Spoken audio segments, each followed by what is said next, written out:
चंद्रपूर येथील ताडोबा अंधारी व्याघ्र प्रकल्प राज्यात सर्वाधिक व्याघ्र असलेला व्याघ्र प्रकल्प ठरला आहे।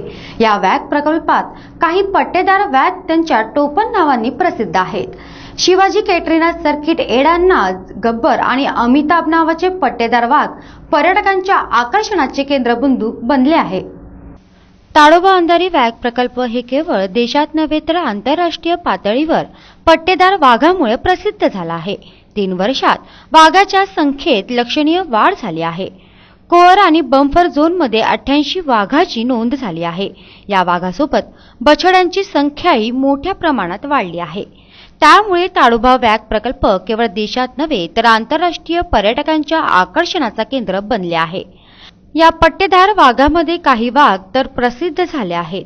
या पट्टेदार वाघासाठी आलेले पर्यटक हमखास चर्चा करतात ते कॅटरीना या वाघिणीची। तिच्या दर्शनासाठी पर्यटक खास प्रयत्न करतात। बॉलिवूडच्या कॅटरीना कैफ सारखी कतरी ही ताडोबातली क्रमांक 1 ची वाघीण आहे। पर्यटक तिला पाहण्यासाठी संधी सोडत नाही। गेल्या 2 वर्षापूर्वी उन्हाळ्यात 2 छाव्यासह पांढरपोणी तलावावर पर्यटकांना दर्शन दिल्यानंतर ती प्रसिद्ध झाली होती। ती शांत असली तरी धीट स्वभावाची आहे।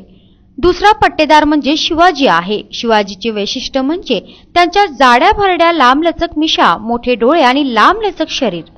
शिवाजीने आजवर खूप कमी पर्यटकांना दर्शन दिले आहे। ताडोबा व्याघ्र प्रकल्पातला हा सर्वाधिक वयस्क वाघ असल्याचे वन अधिकारी सांगतात।